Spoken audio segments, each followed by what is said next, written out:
The war room was already tense before she spoke a word. Maps glowed across the digital table, red and blue markers blinking like distant heartbeats. Admirals, generals, and intelligence officers from 3 allied nations stood shoulder to shoulder, coffee forgotten, voices clipped and tired. Months of setbacks had made the room brittle. When the door opened and she stepped inside, no one expected the mood to change, certainly not because of her. She didn't look like the stories men told about war heroes. No dramatic scars on her face, no exaggerated swagger. She wore standard-issue combat fatigues, sleeves rolled just enough to be comfortable, her posture relaxed but alert.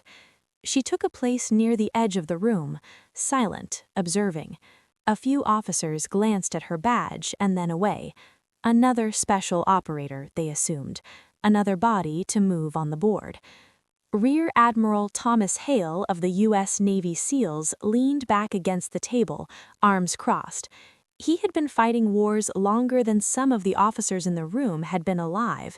He was known for his sharp instincts and his sharper tongue. The tension was thick, and he cracked jokes when the room needed air. His eyes landed on her. "Didn't catch your call sign," Hale said casually, a faint smirk tugging at his mouth. "Everyone's got one. What's yours?" A few people smiled. Someone chuckled softly. Call signs were often absurd, earned in training accidents or moments of embarrassment. It was a harmless way to break the ice. She looked up. "Black Widow," she said. The room went silent. It wasn't the kind of silence that followed an awkward moment.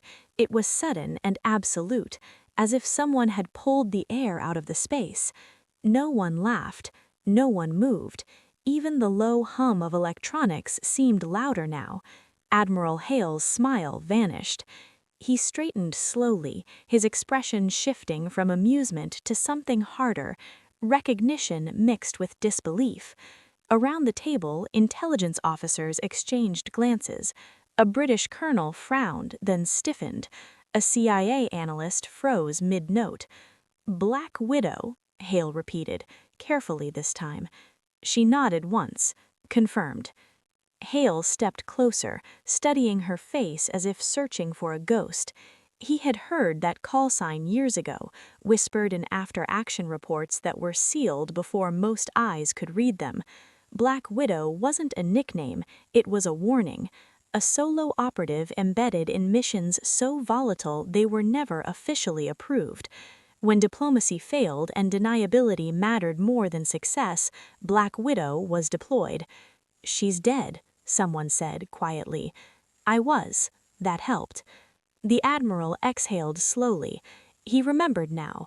An operation in the Baltic corridor that collapsed halfway through execution. Entire teams lost. One operator had stayed behind, delaying enemy pursuit long enough for survivors to extract. The report listed her as KIA. The body was never recovered. Hale cleared his throat, his phrase for preparing the room. "For the record," he said to the room, "if she's here, we listen." The briefing resumed, but everything had changed. When Black Widow spoke, no one interrupted.